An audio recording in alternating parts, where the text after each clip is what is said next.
Good day po teachers, welcome back po dito sa Learning Pal. Ngayon po ay tuturo ko po sa inyo kung paano po tayo makakakuha ng certificate from LinkedIn Learning at ng DepEd at also ay ito po ay under rin po ng NAIAP. So make sure po na kung maalala po natin na meron pong in-offer ito pong National Educators Academy of the Philippines or NAIAP ng mga free courses na pwede po natin enrollan. So makikita po nito sa kanilang Facebook page at nakalagay po rito yung mga links na pwede po tayo mag-register per region.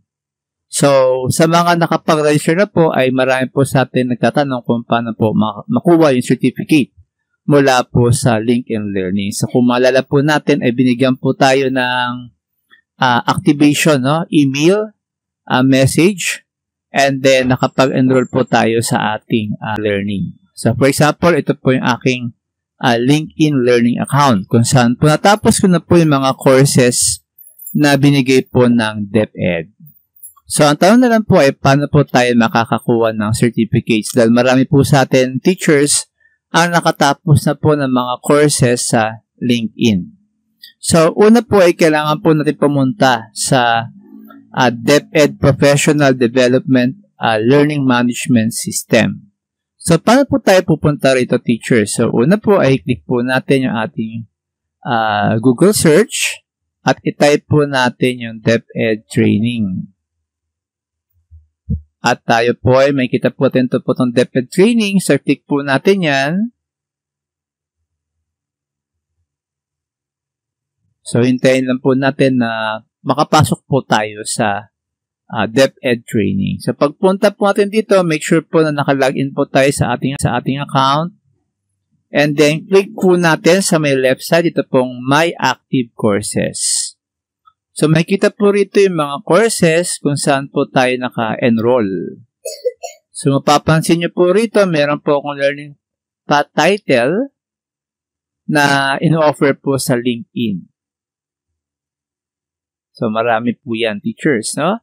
So, click po natin itong use a range of teaching strategies that enhance learning achievement in literacy. So, pag kinik po natin yan, ay makakapunta po tayo sa course kung saan po tayo naka-enroll sa LinkedIn.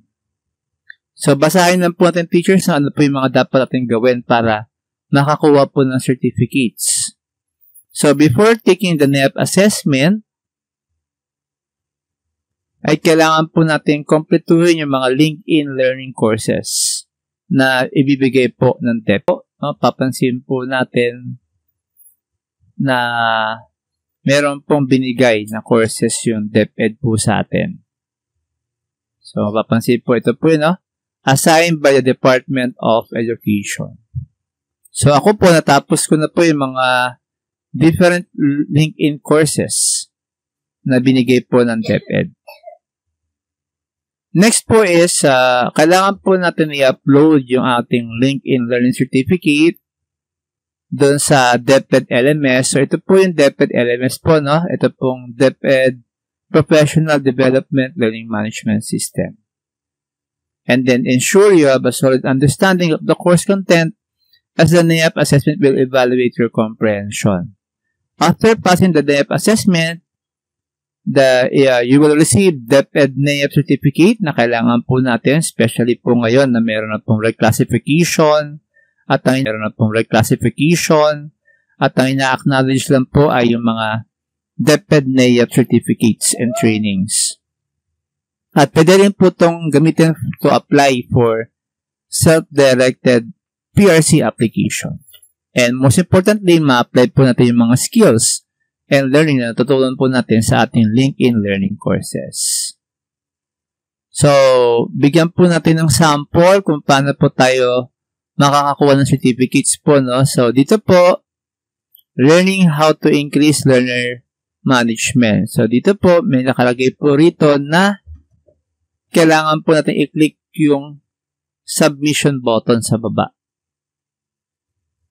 So, mamaya po makikita nyo po yan. And then, kailangan po natin ilagay yung ating brief reflection at yung ating learner engagement certificate.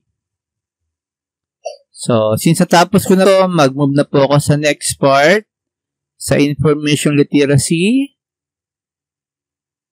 So, ito na po, no? Kailangan po natin i-click yung add submission.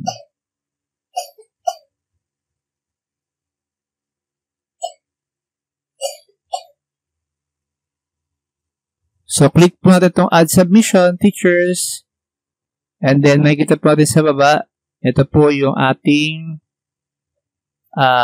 kailangan i-submit po, no? Kailangan pong ilagay po dito yung ating certificate. Pwede pong i-drag or drop, pwede rin pong i-upload yung ating file. So, yan po. So, una po ay kailangan ko pong i-download yung certificates mula po sa LinkedIn Learning. So, check po natin ano po itong file, Information Literacy. So, balik po tayo dito. At para mahanap po yung ating certificate, type nyo lang po yung Information Literacy. So, ako po ay natapos ko po yan, no? So, click po natin to. Itong course po natin. And then, punta lang po tayo dito sa Certificates, Show All. LinkedIn Learning Certificates, click po natin yan. And then, Download PDF only.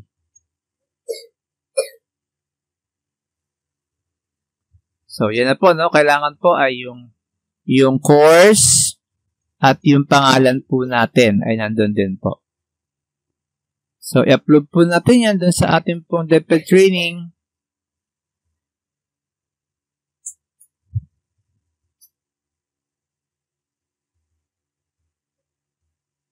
So, ito po, no? Choose file, then punta po tayo sa ating downloads. Hanapin po natin yung information literacy. Yan po. Click po natin. And then, lagay na lang po natin dito ay information literacy. And then, upload po natin yung ating file. Ayan na po. Then, click po natin Save Changes.